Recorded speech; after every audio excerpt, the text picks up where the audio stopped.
We got to get into the biggest story of this week.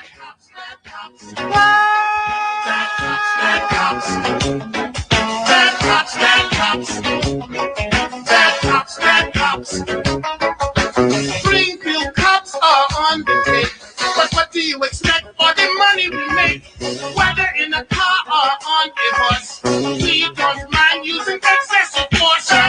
Bad cops. Yes, bad cops indeed. And there will be one less bad cop on the streets, apparently, as Derek Chauvin was found guilty of all 3 charges in the murder of George Floyd. The murder of George Floyd. We can just come out and say it now because he's a convicted murderer. Yep. Yes, a Minnesota jury found former Minneapolis police officer Derek Chauvin guilty Tuesday on charges of second-degree unintentional murder. Third-degree murder and second-degree manslaughter for the May 2020 killing of George Floyd. Jurors announced their final verdict after approximately 10 hours of deliberation. Sentencing will take place in 8 weeks, and Chauvin will be held without bail until that time. This case changed the world, Rev, did it? I would say so. Among other things, it showed, if there was ever any doubt, it showed the power of social media. Yep. It showed the power of this modern technological invention called the smartphone. Yep. You know, everybody who has one of these now has their very own high-quality camera. Yep. Things that used to happen and there'd be no evidence of it. Well, it's kind of hard to do that nowadays. Yeah, I'm so glad you said that, because what I was sitting here thinking, well, when I saw the verdict, because when the verdict was read, I was sitting there like everybody else, and when the verdict was guilty, I remember thinking about all the brothers, all those years, who were George Floyd. I don't think I've told the story here on this show. Maybe I did on Monday, but when I was 16 or 17 at Emerson, I was actually assaulted by a police officer. Okay. Really? Right. This officer, now, me and this, my friends were coming in from outside because it's cold outside. It's right before Thanksgiving. It's freezing. It may have been snowing. And so, you're not supposed to have your hat on in the building, but we had just walked into the building from out of the freezing cold. And so I forgot to take my hat off directly at that moment. And we still had our winter coats on and all of our hats. And so we're walking in the door. And as soon as we start walking down the hallway from outside, this officer sees us group of like 12 guys coming from outside, and we all have our hats and coats and stuff on. And he's like, and he starts, and all I see is a sea of guys snatching their hats off. And I'm like, oh crap, this officer is coming for my head. I see her. And so I hurry up and snatch my hat off, and I'm like, I'm good. I took it off. You ain't got to take my hat, because I ain't want to have to get my hat confiscated. Then my mama have to come and get it. And which school did you go to? I went to Emerson. Oh. Yeah, I know, right? Not even like Roosevelt or something. Which Emerson are we talking about here? The only Emerson. The real Emerson. Oh, okay. The real Emerson. Not the one that took work. No, not that one. Okay. Yeah, that was after I was gone. But okay. So anyway, he for some reason that offended this police officer, and he pushed me into an empty classroom. Uh-oh. And he starts slamming me on top of desk. Oh my goodness. Throwing me all over, and he's saying, hit me so I can take your bleep to jail. And then he puts me face down on the ground, puts his knee in the back of my neck, just like what we saw in George Floyd. And he gets his handcuffs off, and he's banging them on the ground, and he's saying, come on, hit me so I can take you to jail. Hit me so I can take you to jail. And then after he got done, he pushed me up and forced me to go upstairs to the principal's office, like I did anything other than forget to take my hat off in the building when it was cold outside. Wow. Okay, and so, I think about that situation, and I think about all the brothers who got beat downs from the police all those years. Rodney King was another guy who we just got lucky to see Rodney King on camera. That's true. Because Rodney King happened every day, every single day. Yeah. And we just got lucky to see a Rodney King type situation. LA was like infamous Right. You know, LAPD was infamous for that stuff. Right. Daryl Gates purposely went down south after Vietnam and hired all those GIs from Mississippi, Alabama, Florida, and those places, and imported them to LA specifically because he knew they had hostility towards black people and that they had the Vietnam training and they cracked head. And so that's what precipitated the LA riots. All those years of all those guys beating up black people in LA, and people got sick of it. And so, like, we need to remember, George Floyd is not an anomaly. The only anomaly is that it was caught on tape, that we live in a world now where these things are caught on tape. That's it. Mm-hmm.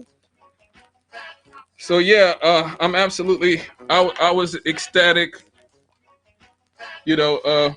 But there's another thing about it, though, because, you know, of course, Floyd's death was, you know, it's like part of as you said, it's a long list.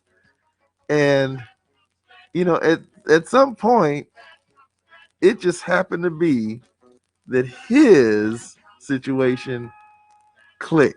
Yep. You know, it could have been that one. It could have been Arbery's. It could have been Bland's. Mm-hmm. You know, it just happened to be that one. And I suggest it happened to be that one because, unlike the other ones where, okay, the person gets shot and it's brutal, it's violent, but it's quick. Right. This was 9 minutes. I mean, you couldn't watch that and not feel some kind of way. Right. It was like not just brutal, but it was casually brutal. Right. And here's what you forget too, or at least you're not mentioning, the pandemic.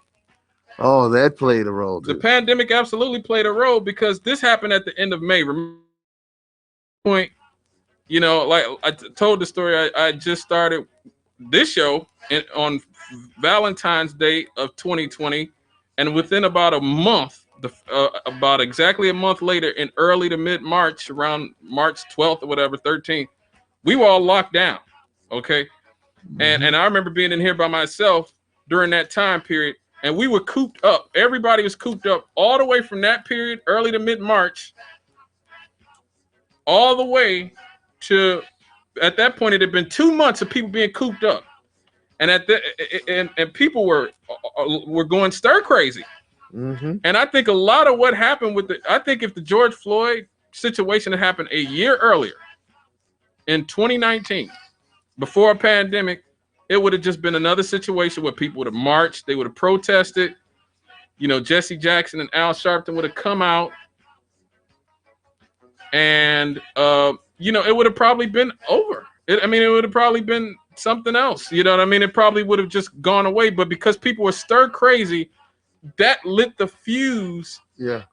And the flame just shot out in everybody's anger at the pandemic. And it's not just in the protest movement either. We've seen murder rates skyrocket for the first time in 30 years. Yeah. You know, violent crime had been going down from the mid 90s. Even in the middle of the recession in 2008 and 2009, crime rates were still plummeting. Mm-hmm. But the pandemic and the protest movement and just the anger that people had, all this cooped up anger, people losing their jobs, they're losing their houses. The pandemic is wreaking havoc on everybody's life. I think it just blew up and magnified everything. I must admit, I am curious about one thing though.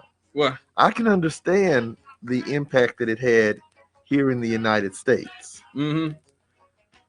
What surprised me was that it had an impact globally. Right, they were all cooped up too. That's true. I think that has a lot to do with it. Maybe that is a much more significant factor than we've thought of. Right. Because I admit, I was wondering, okay, I know why we're upset here in the United States, but why are people in Europe protesting? Why are people, you know, in the Pacific protesting? People on the continent of Africa. Yeah. And normally they don't really get all that involved in our issues. Right.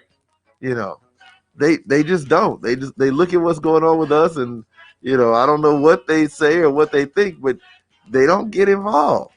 But this time it was like you'd be easier to find a corner, or rather, yeah, it would be easier to find a place where no one was getting involved because everybody was getting involved Right. everywhere. I imagine even in Antarctica, the penguins were marching. Oh yeah. You know, and so I'm glad that this thing went through. I'm sorry for people like Candace Owens who can't seem to believe that this was anything other than these people were frightened into that verdict. I Right. don't know why she can't just say, look, they saw the same videotape that everybody else saw. They heard the competing testimonies of the experts, and they looked at that video. And at the end of the day, as the old saying goes, a picture is worth 1,000 words. And you could have experts saying whatever they wanted to say, but there was nothing that anyone said that trumped 9 minutes. Yep. Candace Owens is a grifter. Let me just say that. Yeah. And it's important to say, I'm glad you brought her up. She is somebody who, but from her own words, she was a liberal for most of her life. She won a racial discrimination lawsuit against somebody back in college. So she definitely believed in and won some money. I think like $75,000 or something. So she definitely believed that racism existed when she was suing somebody. And she was one of Donald Trump's biggest haters when he first started running for president. Yep. So you telling me that this woman just underwent a radical political change in like a year? Just a radical, fundamental change in values over a year. Okay. So the way I view it, and the fact that she's been given such a big platform in spite of her relative new status to conservatism just says a lot about how desperate they are to just put anybody black out there. Because let's just say she's 100% genuine in her beliefs, right? After a year or two, because she's been getting these platforms for the past 5 years. So basically, pretty much her rise coincides with Trump's. So pretty much within a year of her undergoing her radical change, she was being given all kind of book deals and radio shows. And like she began, like who would do that to somebody who just became a part of an ideology? And I know black conservatives. Yeah. I know black conservatives that have put in a lot of work. Have written a lot of things, have earned their pedigree, if you will. And she just come out of nowhere. But you know, they like watching that woman get on TV and say things that I guess she's willing to say what they want to say. Right. And the majority of black conservatives that I know would not go as far as she goes. Right.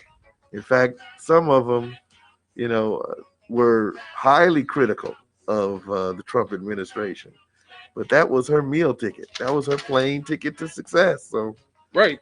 She's an absolute fraud. Well, we got to go to our first break. Bless you, child. Rev. We got to go to our first break. We'll be right back after these on WLTX 1370M.